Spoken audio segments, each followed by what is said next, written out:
The whisper that comes at night. Ethan had just moved with his family to an old village far from the city. Their new house was big, but seemed like it had been abandoned for years.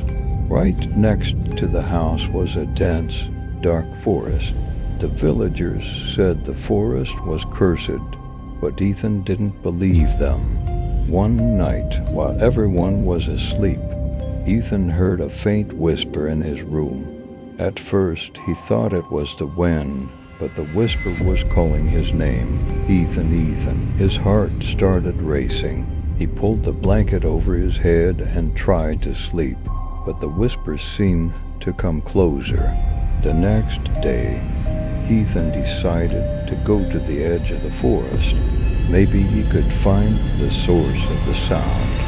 As the sun began to set, he stepped into the forest. The trees grew thicker, and everything was eerily silent. After a while, he saw an old, broken-down cabin. As he approached the door, the whisper came back.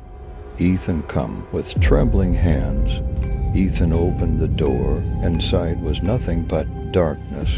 Just as he was about to turn back, the door slammed shut behind him. Cold hands touched his shoulders. Ethan's eyes widened in fear as a soft voice whispered in his ear, "I was one of the children who disappeared here years ago. Now it's your turn." Terrified, Ethan tried to run from the cabin, but the forest wouldn't let him go. The paths twisted and changed, and whispers surrounded him.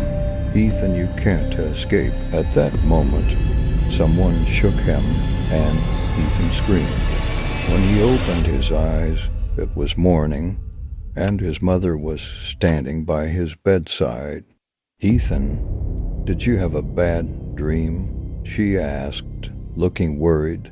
Ethan got out of bed, relieved that it had all just been a nightmare. But as he was about to leave the room, his eyes fell on the floor. Right next to his bed lay an old, rusty key, one he recognized from the door of the cabin in the forest, then had never seen that key before. As he stared at it in horror, he heard the whisper again, this time closer. "You can't escape. Ethan, we will come for you again tonight."